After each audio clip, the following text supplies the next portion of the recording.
I'm going to tell you which card to get next following this credit card flowchart.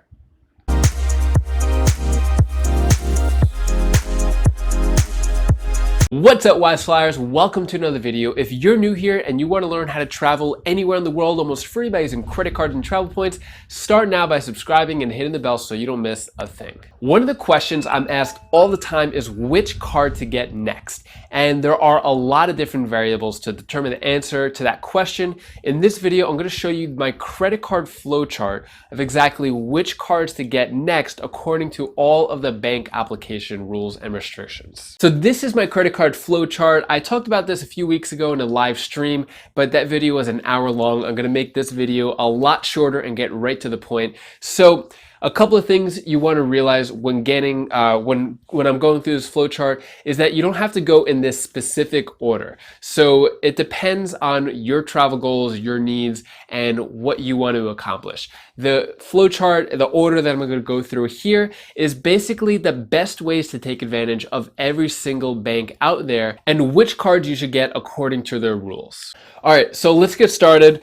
First cards you should get are Chase cards. Reason why: 524 rule. If you've opened 5 cards or more in the past 24 months, you won't be allowed to get any Chase cards possible, right? So if you're under 524, then I recommend getting the Chase cards first. One thing about that is if you are an authorized user for someone else's card, that will count towards the 524.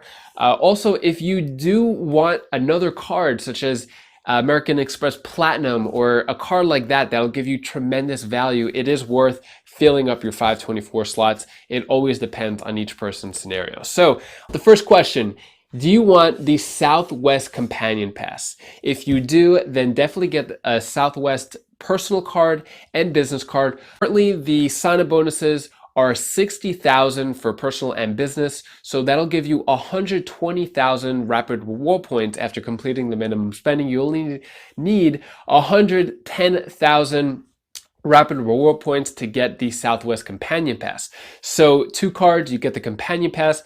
Companion Pass is the best deal around, and it's definitely worth going for if you're going to fly Southwest and you have someone to fly with. If you aren't going for the Southwest Companion Pass, then I recommend getting a Chase Ultimate Reward Earning card. So some of these, the 4 personal ones are Chase Freedom Unlimited, Chase Sapphire Preferred, or Chase Sapphire Reserve. If you're just getting started in the game and you don't want to pay any annual fees and you just want to test things out, then either the Chase Freedom or Chase Freedom Unlimited is good for you. You can get both at the same time, but I don't recommend that. I think you could get other cards in place of that.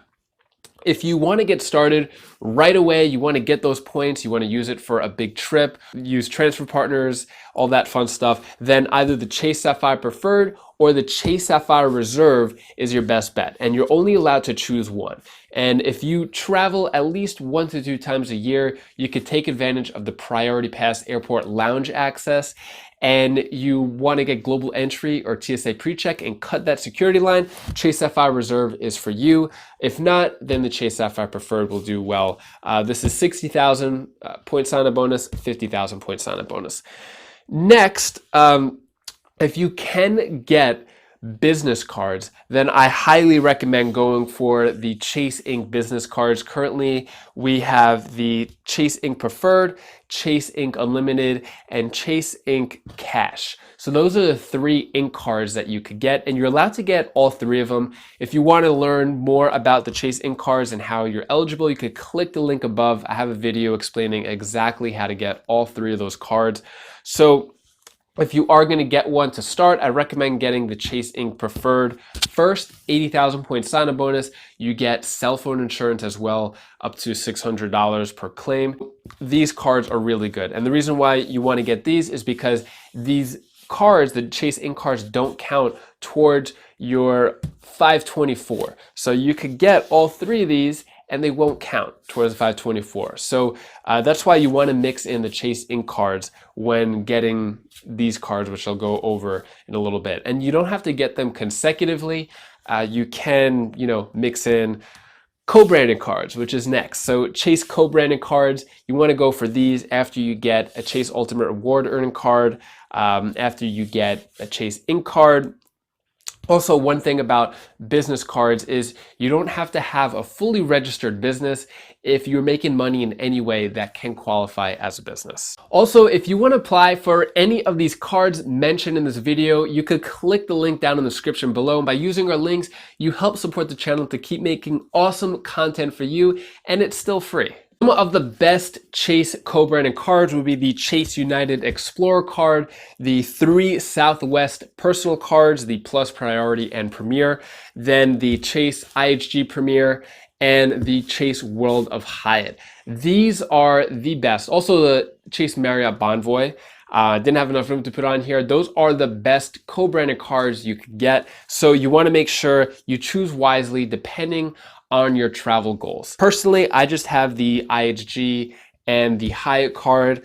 I've had the United card a few times, had the Southwest card a few times. They're all really good cards to have. Let me know if you agree with what I'm saying in this credit card flowchart. Disagree, let me know down in the comments below. So when you're getting your Chase Ultimate Reward cards, your co-branded cards, your Chase Ink cards, there's another type of card that you could get that won't count towards your 524, and that's most business cards from different banks. So you could get a Citi business card, an American Express business card, and it won't count towards your 524. So that's the way you're able to kind of mix in the business cards and still stay under 524. One thing to keep in mind though is not all business cards won't count towards the 524. There are some exceptions. Capital One, Discover, and TD Bank do count towards your 524. So if you are getting business cards like the Capital One Spark or whatever, they will count towards your 524. So you got to be careful with that. But other cards such as the Citi Advantage Business Platinum Select card, that card is currently offering 70,000 American airline miles sign-up bonus, which is a great card. And there are some decent ongoing benefits with that card. And you can get that card here and it won't count towards your 524. So from here up the 524, you just kind of mix in all these cards depending on when you're going to use it for whatever trips. Now you have completed your 524. What next? What card should you get next? I get asked this all the time as well. It may not be what you think. So I think intuitively people think that, oh, Chase is great, American Express is great, I'll go for the American Express cards. You can do that, but I'm going to explain why that may not be the best move. So I think the best card to get after completing your 524 would be the Barclays Arrival Plus card. Reason why is because they have a 624 rule, which means if you've opened 6 cards or more in the past 24 months, you won't be allowed to get this card. So it puts this card in a unique position because if you're already at 524, this is kind of the next logical step. The Barclays Arrival Plus card offers a sign-up bonus of 70,000 arrival miles, but after you complete the minimum spending, basically you're getting 80,000 arrival miles, which is equal to $800 towards anything travel related. I personally prefer Airbnb over hotels, so that's why the Barclays Arrival Plus card, I've had it about 3 times so far, and mainly just use it at Airbnbs. I think it's a great card for that. Also, any other travel purchase, cruises, any boutique hotels, flights, you can use this card for. So this $800 can help you in almost any travel scenario. After you get the Barclays Arrival Plus card, then I think the 2 banks to go for next would be the US Bank or Citibank. The reason why is because US Bank is pretty strict when it comes to approving people who've opened a lot of cards. You may need to open up a bank account with US Bank to get any of their cards, and the best card is definitely the Altitude Reserve card.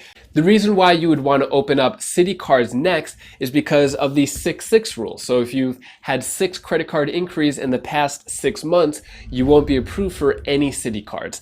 I think some of the best cards with Citi would be the Citi Advantage Platinum Select card for American airline miles. Currently it's a 60,000 point sign-up bonus. Then the Citi Premier, Citi Prestige. Those are really good Citi cards to get and definitely want to take advantage of it. The Citi Premier and Prestige offer Citi thank you points, kind of like Chase Ultimate Reward points and American Express membership reward points. You could get a lot of value by transferring to partners. Then once you've gotten these cards, I recommend getting the American Express cards. You could get Gold Card, Platinum Card, the Delta cards. There's a lot of options there. Bank of America cards, the Travel Rewards card, the Alaska card, and Capital One, to me, in my opinion, bottom of the barrel. There's nothing really too special there. It has the Venture card, Venture One. Like I said before, you don't have to go in this specific order, but if you are flexible and you're looking at the long-term game of credit cards and travel points, then I definitely recommend waiting and being patient and going in this order. This way you can really maximize and take advantage of all the cards within these banks that have certain rules and restrictions. And if you want to learn more about the bank application rules and restrictions and really take advantage of it, I go more in depth, like the Bank of America 234 rule, rules like that, then click that link over there. That video talks about all of the 6 main bank application rules and restrictions. You can learn a ton from that video. Click that video now, and I'll see you in the next video.